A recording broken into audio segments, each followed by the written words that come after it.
right, Thunderbolts non-spoiler review. I really enjoyed this movie. Like I said in my out of the theater, I thought it was great movie. Marvel also, I'm not gonna say Marvel's back, but it seems like they're back on the right track with this movie and hopefully with Fantastic Four leading to Avengers. I really like the cast for this movie. You know, you got Florence Pugh. She's the lead. She's the heart of the movie, the soul of the group.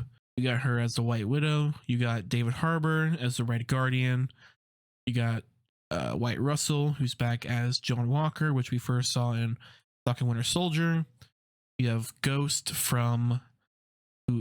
played by Hannah John Kamen, who was in Ant-Man and the Wasp. Then you have Taskmaster, who was in the Black Widow movie. And then they have a new addition, which is Bob, who's played by Lois Pullman.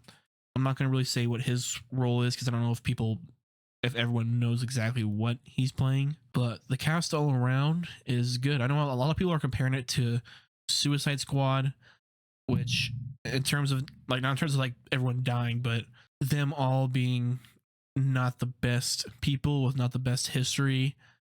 You know, people who tend to work alone, people who are stubborn and people who are like very passionate about the way they do things and aren't willing to compromise, and like having them come together to take on a threat that is way beyond their abilities, even together.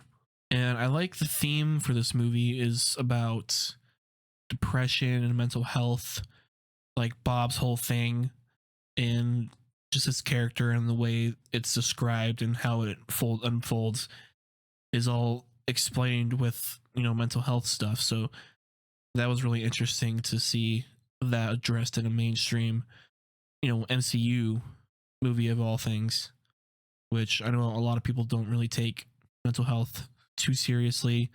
They think it's just I think nowadays people think depression is just like a buzzword people use to, you know, get sympathy or whatnot. You know, people don't really take it too seriously these days. So it's good to see it in a movie from a major studio as Marvel and Disney. And then you also have Julia Louis-Dreyfus as Valentina. We first seen her, I think she was in the Hawkeye show, and then she was in Black Widow, maybe, I don't remember. You got her, and she works in the government, and she's getting impeached, and so she's clamoring to do whatever she can to, you know, save herself. You know, as most politicians do, it's just all about themselves, which was funny. The score is really good. I think the music is good.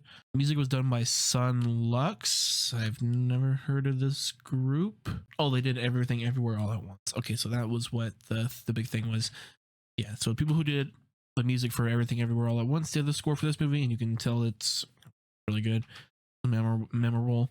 Probably will listen to it, you know, in my spare time. I think the big thing for this movie for me was that it's the first Marvel movie since Guardians of the Galaxy 3 that I've wanted to watch more than once.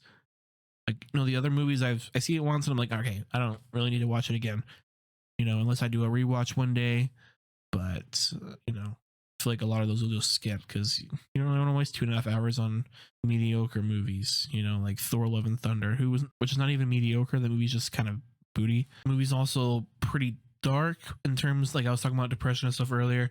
The movie's all around dark. I mean, just the way they introduce all these characters, especially Ghost, like when she shows up, she straight up just murks somebody, just headshot, just kills somebody.